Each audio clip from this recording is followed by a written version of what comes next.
Welcome to Wine Library TV. I am your host, Gary Vaynerchuk. And this, my friends, is The Thunder Show, AKA the internet's most passionate wine program. Got it that time. D-Rock, the third person to ever film Wine Library TV. Hey everybody, this is a very, very, very, very special episode of Wine Library TV. I haven't done one of these in 5 years, and this coincides with the 10-year anniversary of the first episode of The Thunder Show. That's right, in 2006, I sat at this table, I think it's the same table, this table in this office in Springfield, New Jersey, with YouTube being less than a year old, and I embarked on online video for the first time, and it kind of worked out. And so I've been thinking about, would I ever do another episode of this Thunder Show? And it felt appropriate on the 10-year anniversary to come back and film this. A lot of things have changed. I'm in better shape, but I'm also dramatically older looking. I looked at the first episode, less hair. Everybody's older looking. Bobby's older looking. Brandon's older looking. You do still look good. It's unbelievable. Bobby, it's pretty unbelievable. You've got good DNA. DNA is good. Brandon is really. Brandon is really. Ah man, called Eric Kastner on the way to the store just now. That was fun, reminiscing about the first show, and a lot's changed in the wine world. You know, when I embarked on Wine Library TV 10 years ago, Robert Parker and Wine Spectator dominated. That was just the only way that people bought wine, and there's still absolutely major forces in the industry today. But between what we started on video blogging and what eventually evolved into my career and the world as we live today, social media, blogging, things like Instagram, many more personalities now rule the day. Obviously, there's still dominant forces at the top, whether it's at Galoni or the Spectator or others, but so many more somms and personalities have their 2 cents. Forums like Wine Berserkers and others really matter. The world's gone global. Different critics from Australia and the UK and others, and just people. Just good old-fashioned normal people taking a photo on Instagram saying they like this wine are now a major factor. Things like Delectable and Vino, apps have become a major player. And so it's been fun to watch the space evolve. I wanted to change the wine world. I wanted people to start looking at wine a different way. I wanted them to try different things. And so I think a lot has been accomplished in the industry, and it's been fun for me, even though I haven't been active for a half decade day to day, to watch from afar and watch those things evolve. I'm really excited. On the first episode of Wine Library TV 10 years ago, the Verte made an appearance. All three of them did. We did pull out all three 2012s, but I'm only gonna taste one because I wanted to try a little bit of variety. I kind of wanted to bring some value to people watching the show in case they wanted to go out and grab a bottle of something they like or don't like. Obviously, the Verte being a $400, $350 to $400 bottle, that's not for everybody's price point. So I decided to just do one of them. What's interesting is how hot Verte has gotten since the first episode.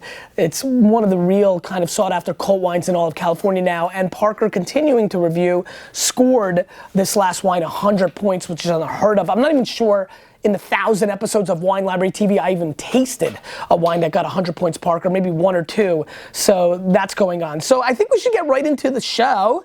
It's a little throwback to the Ask Gary V show, which I'm doing now.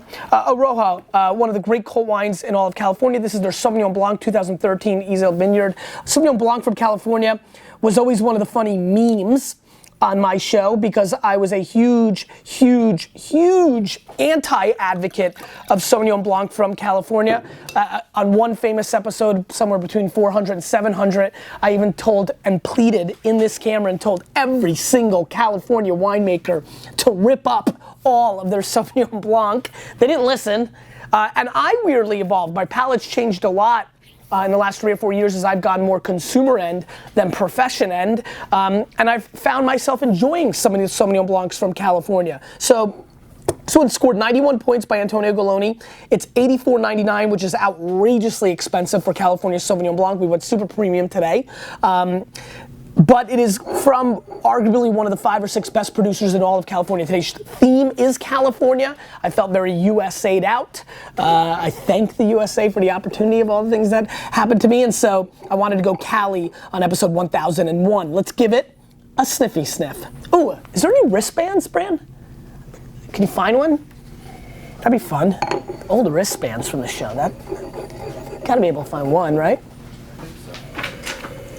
Now on the sniffy sniff, there's some great lemongrass. There's a little bit of like apple coming through on the nose. There's a lot of memorabilia in that closet, Brad. A little bit of herbaceous action as well. Let's give it a whirl.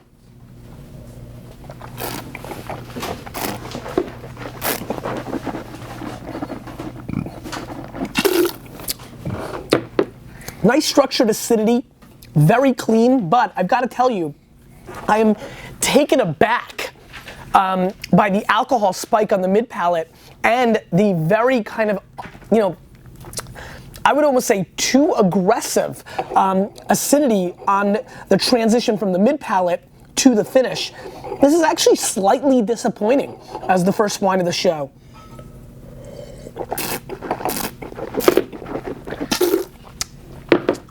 This is just not translate for me. I find it to be too light.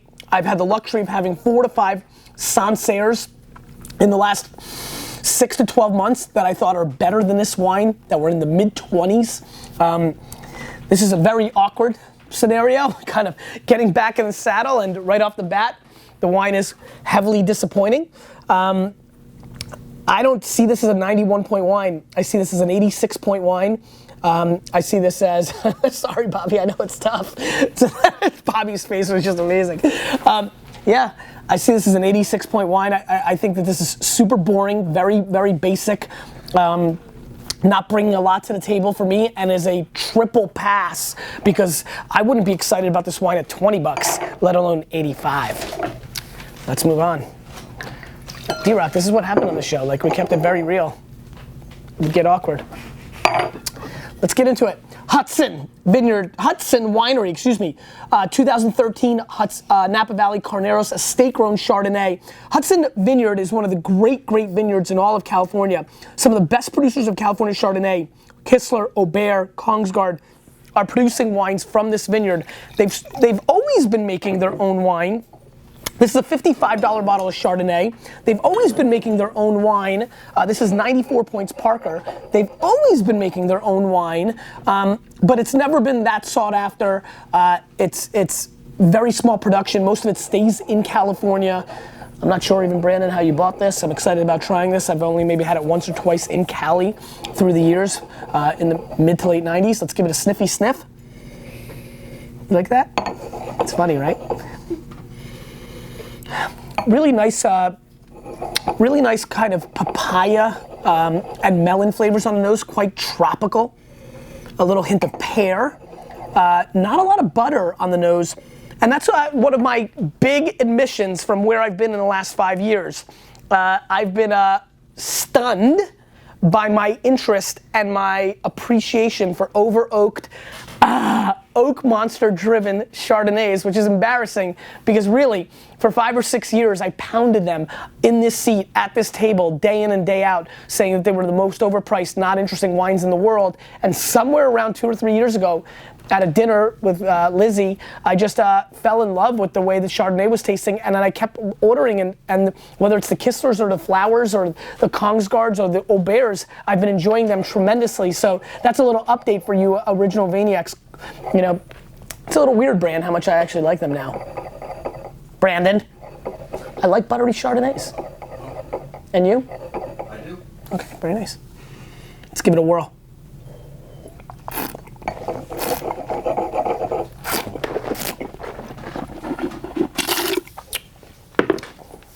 Silky smooth, wonderful integration of acidity and fruit, something that a Orojo can absolutely learn from. Great balance. There's a vanilla caramel butterscotch component on the mid palate that completely takes over my palate. I feel like it's coated. Think about the viscosity of kind of half and half versus water when you drink it or taste it. That's the difference with these two wines, which makes sense. One's a Sauvignon Blanc, one's a Chardonnay, but this really coats my palate. I really enjoy it. There's a hint of honey on the finish that I think is outrageous, just outrageously well done. Do you guys remember Ricola? Have you ever had a cold and had a little Ricola candy? Like what? It's not even candy, it's like Ricola. It's like, you always have it because you're always coughing. You know, like that whole thing, like that you should have some. Brandon loves it. Ricola on the transition, I call it third base, in between the mid palate and the finish. I love the way this is finishing. I don't know if I'm as enthusiastic as Parker. I haven't been rating wine lately, so maybe I'm a little off kilter. To me, it's not a 94-point wine, though this is starting to feel like riding a bike.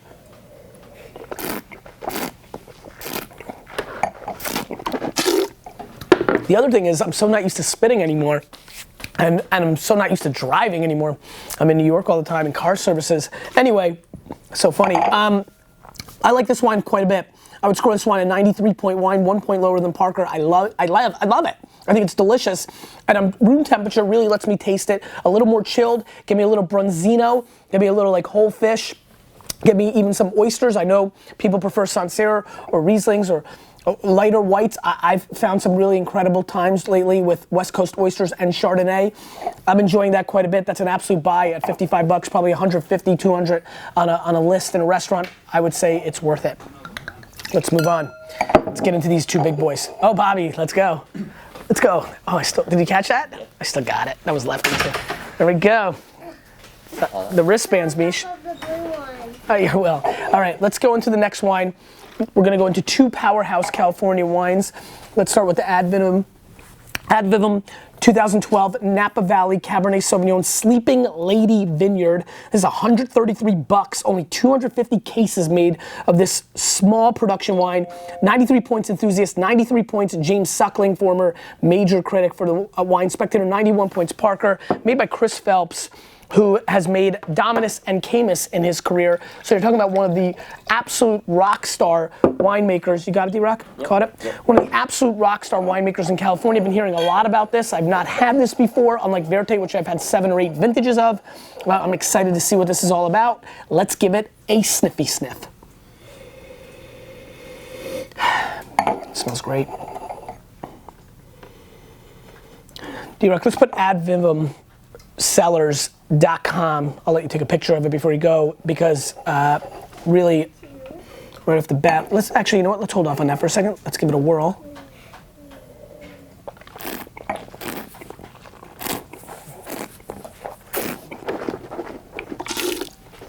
This is from the wine room, huh?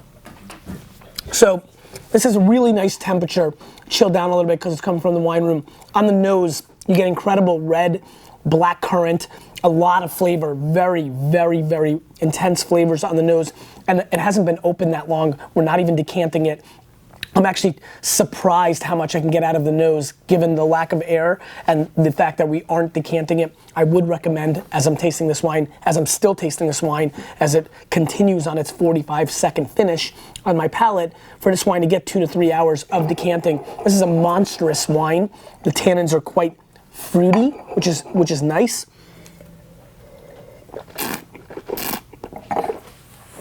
Bobby and I come from the old country, and his mom and my grandma are probably better cooks than my mom, and they would make, you know, especially my grandma, I don't know about your mom, but my grandma made a lot of dessert-like stuff, and this reminds me of Grandma Esther's homemade kind of raspberry jam. There's a, clearly for anybody who's watching this, there's a fundamental difference between handmade, homemade jam and the stuff that you buy at the store, right? And so that's really what I'm tasting here. There's kind of that clarity in the fruit. There's a hint of almost like shaved up black bitter chocolate, as I've been on my diet over the last 2 years. Much more dark chocolate than milk chocolate, and I'm starting to see the nuances in some of the wines that I taste. The other thing that's really quite interesting about this wine is there's a hint of almost leather on the finish that I think is quite clever and cute and charismatic about this wine. This is a very, very well-structured, well-made wine. It's 133 bones.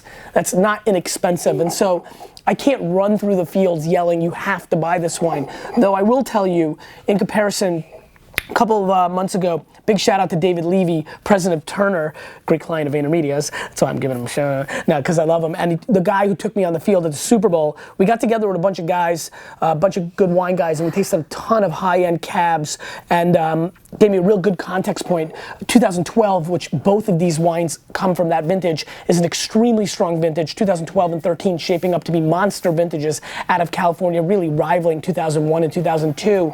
And we tasted a lot of 10s and 11s. 10's a very good year. 11's actually a soft vintage for Napa, but this wine completely smokes the wines we had that night. Well structured. To me, this is a 93, 94 point wine. Extremely well made. I'm very curious. You know, it's kind of, you might be seeing me thinking here. I'm like so curious what the difference is on a wine that's 3x the price and 100 points Parker. So I might even come back and add a little context at the end of this show on the Advil after I taste the Verte, which I'm going to give a very good rinse here because I'm very excited. 100 points Robert Parker, which is ludicrous, an enormous score, and should be well respected. Robert Parker was a defining character in my career, and I'm a very big fan. And when he says a hundo, I pay attention. Verte, Les Desert, 2012, Sonoma Cabernet Franc, 64%, 24% Merlot, 8% Cabernet, 4% Petit Verdot, $350 to $400 a bottle on the market if you can find it.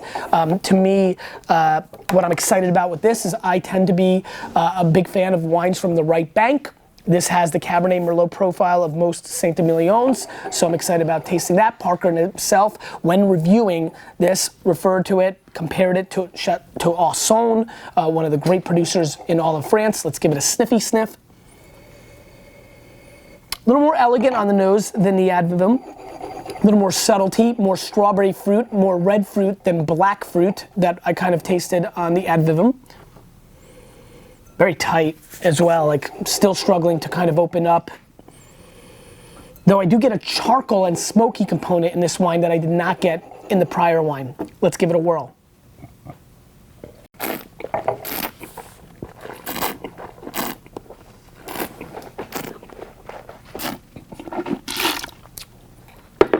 This is really nice wine. Very, very, very intense and bitter tannins, which then stunned me to how drinkable this wine is because it's really in essence being overwhelmed by disproportionate silky fruit throughout the wine. Red plum, unbelievably coming through on the mid-palate transition to the finish.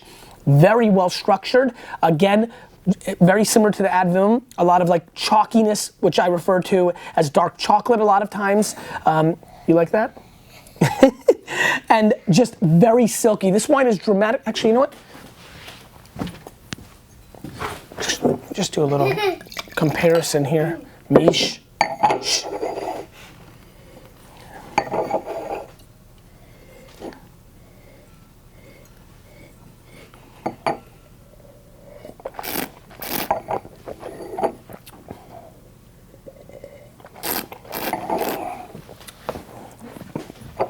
Cab Franc Merlot have an elegance, a finesse to them. For a lot of you that are watching, and I think a lot of you who are watching right now are not wine drinkers. You're probably entrepreneurs or business executives who've been following me for the last 5 years in that space, and you're just watching this out of curiosity. I think about it as I think about food.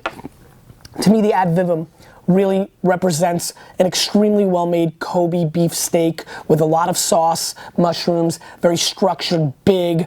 You feel full after it. It's a monster. There's a lot of flavors going on. The Verte comes with a totally different elegance. The way I think of the best sushi I've ever had, or a very light fish, or almost like a perfectly made soft soup. There's an elegance and a charm, kind of, you know, Muhammad Ali, Mike Tyson power, right? Audrey Hepburn, you know, Betty Davis. Like, it's elegance and it's power. That's the difference between these two wines. I do have to say though, I would be underestimating the power of this wine to just paint you that comparison. This wine is extremely strong and well structured. I call it 96 points. I don't go crazy, but the wine is exceptional at $400 versus $133. They get into the same range of like value prop. I do think it's probably worth twice the price. I don't know if it's worth 3 times the price, but all 3 wines on the back end here did their thing. I didn't want to come back after 5 years and kill all the wines that were on the show. I was really surprised with the first wine's lack of effort, but the last three really came through and I really enjoyed them. And if you're a baller, and you can afford these last two, I think they're worth finding. And now, D-Rock, let's definitely link up advivumsellers.com. I don't know, I'm a little bit out of the loop, but I have a feeling that the Advivum mailing list is not that big, and I want to make sure everybody in the Vayner Nation and the Maniacs get on the list. If you don't know what that means, you can call the winery, get on their mailing list, and buy this wine direct from the winery, because when I see wines, and when I historically on the show, over its 5-year span, saw wines that only made 250 cases, I was scared that we wouldn't continue to get allocations as the winery got more prominence, and I wanted the people that watched the show, back to jabbing, to get on the list and make sure they could continue to reap the benefits of the exposure to the wine. And I think this is a very, very interesting wine. And a lot of people, just to clarify, for all the cards on the table, a lot of times I recommend people getting on lists because they would get wines that I thought would go up in value and they could buy it for $130 on the list. But then if they wanted to trade it or sell it, could sell it for $200 or $300 or $400. And a lot of the best wine lists in California, I was able to put a lot of people on, and I think this is worthwhile. So that's it. That's how we do it. The Crush It best-selling book. Oh, Thomas Eddy. I love that, Bobby. Thanks. These are the kind of, D-Rock, this got 1,000 points. There's a 1,000-point wine. Do you see that, Mish? My name's on it. Carrie? Yeah. Cool, right? Is that your wine? Yes, baby. A lot of things have changed since the first episode of Wine Library TV. Thank you for watching episode 1001. And here is the question of the day. What is your favorite wine you've had since I last saw you? That's it. We're changing the wine world, whether they like it or not.